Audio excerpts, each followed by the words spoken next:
So tell me about what happens to the brain when you're spending that much time alone recovering and the rest of the world is out doing their thing. Like, Well, how did it change you? I could have been like a doctor or something. With that amount of downtime that I could just like really hone in on one thing. I could have been like a little boy genius, like Doogie Howser style. But instead, I just watched a lot of movies and a lot of TV and all the old Chris Farley SNL clips, and like I became like obsessed with comedy, which I knew was a thing that I was good at and how I could make friends and that kind of thing. And then I think like having all that time, I would just like write in notebooks, write down. I was like a little psychopath.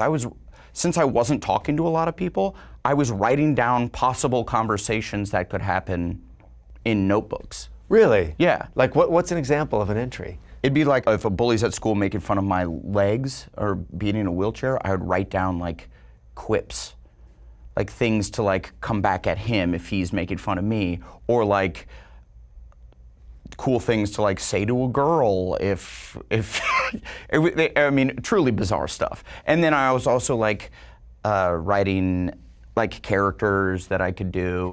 And then during that time, I started to call into the local radio station, and I would do like characters and voices, and it actually like ended up becoming like kind of successful bit on the radio station. So they would play the calls? Yeah, and they called me in.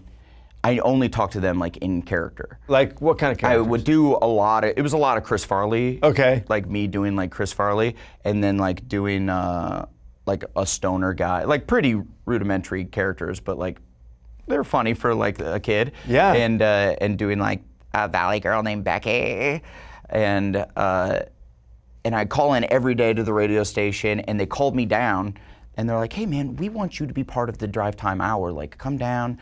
We'll pay you." Like, and then you show up and you're 3'2", and they're like, yeah, "Oh, it's like my mom pushed me in. Really? I'm in a wheelchair, and she pushes me into the studio, and they're like, "We didn't know you were a crippled child. We thought you were like a 20-year-old guy or something." And they're like, we cannot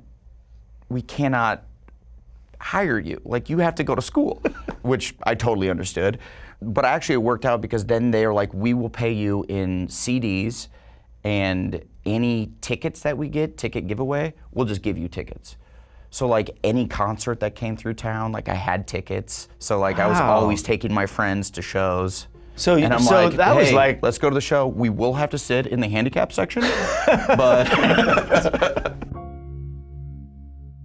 Hey folks, thanks for watching. If you like what you just saw, then why not subscribe? Click right here for lots more off camera. And if you want to see the hour-long version of these conversations, I'm going to give you the secret link. Here it is, offcamera.com. Check it out.